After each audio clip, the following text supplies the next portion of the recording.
Russia আবারও ইউক্রেনে ব্যাপক বিমান হামলা শুরু করেছে। শুক্রবার রাতে হামলায় ব্যবহার করা হয়েছে 653টি ড্রোন এবং 51টি ক্ষেপণাস্ত্র, যা ইউক্রেনের বিভিন্ন শহর ও গুরুত্বপূর্ণ অবকাঠামো লক্ষ্যবস্তু করেছে। জ্বালানি সরবরাহ কেন্দ্র, রেল স্টেশন ও অন্যান্য অবকাঠামোর ক্ষয়ক্ষতি হয়েছে।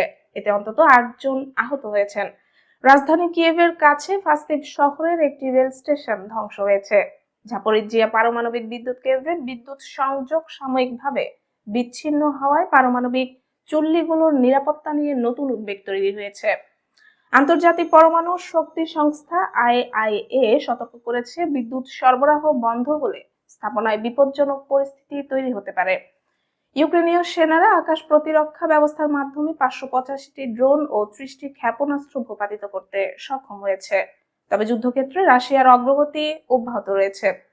ডোনেটস্কের পোক্রোভস্ক এবং মিরনোহরাডাক এলাকায় রুশ বাহিনী ঘিরে ফেলেছে শহরগুলো। নভেম্বর মাসে রাশিয়া প্রায় 505 বর্গ কিলোমিটার এলাকা দখল করেছে, যা অক্টোবরের তুলনায় প্রায় দ্বিগুণ। বর্তমানে তারা লুহানস্ক অঞ্চলের বড় অংশ ও খেরসন উপকূলীয় এলাকায় নিয়ন্ত্রণ বিস্তৃত করছে। যুক্তরাষ্ট্র ও ইউক্রেনের কর্মকর্তাদের 3 দিনের আলোচনা কোনো গঠনমূলক অগ্রগতি ছাড়াই শেষ হয়েছে। ইউক্রেনের প্রেসিডেন্ট ভলোদিমির জেলেনস্কি বলেন, শান্তি আলোচনা কার্যকর হতে রাশিয়ার প্রকৃত মনোভাবের উপর নির্ভর করছে।